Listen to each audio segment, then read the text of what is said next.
বিন্দু যাওয়ার পথে আরও একবার দাঁড়িয়ে পড়লাম একটি ভিউ পয়েন্টে।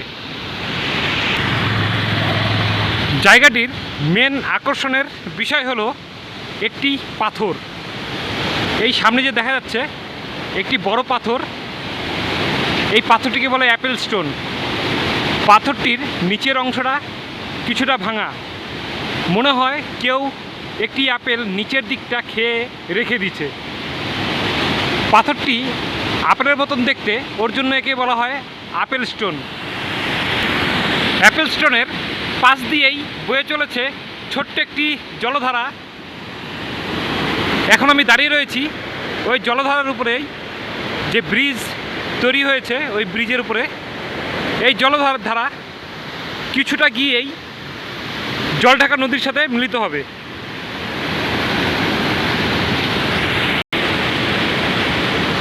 এই অ্যাপেল স্টোনের ঠিক পাশেই একটি রয়েছে রেস্টুরেন্ট, নাম তার হোটেল অ্যাপেল স্টোন।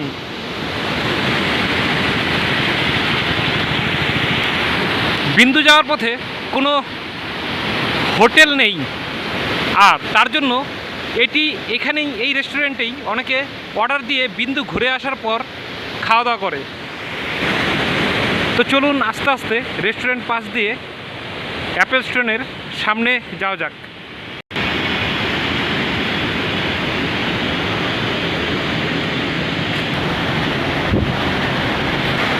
চলে এলাম অ্যাপেল স্টোনের ঠিক সামনে।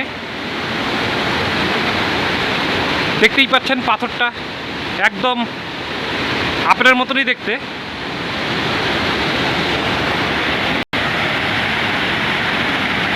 অনেক বড় একটি পাথর, আর নিচ দিয়ে বয়ে চলেছে পাহাড়ি জলধারা,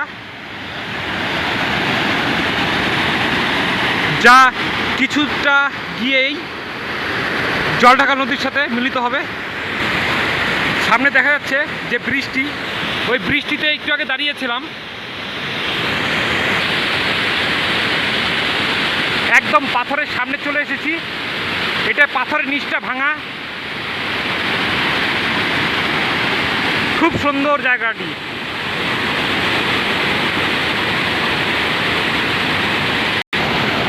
এখানে পাহাড় নদী সমন্বয়ে একটি অসাধারণ ভিউ সৃষ্টি করে। এখানে দেখা যাচ্ছে সেই হোটেলটি, বেলকুনি।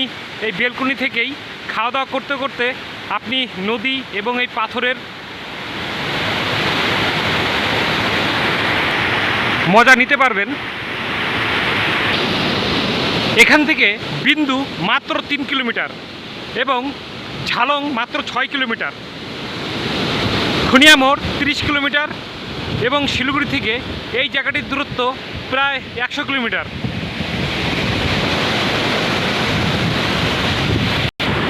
তো বন্ধুরা, বিন্দু যাওয়ার পথে অবশ্যই এই জায়গাটিতে একটু দাঁড়াবেন এই বড় পাথরটিকে দেখার জন্য।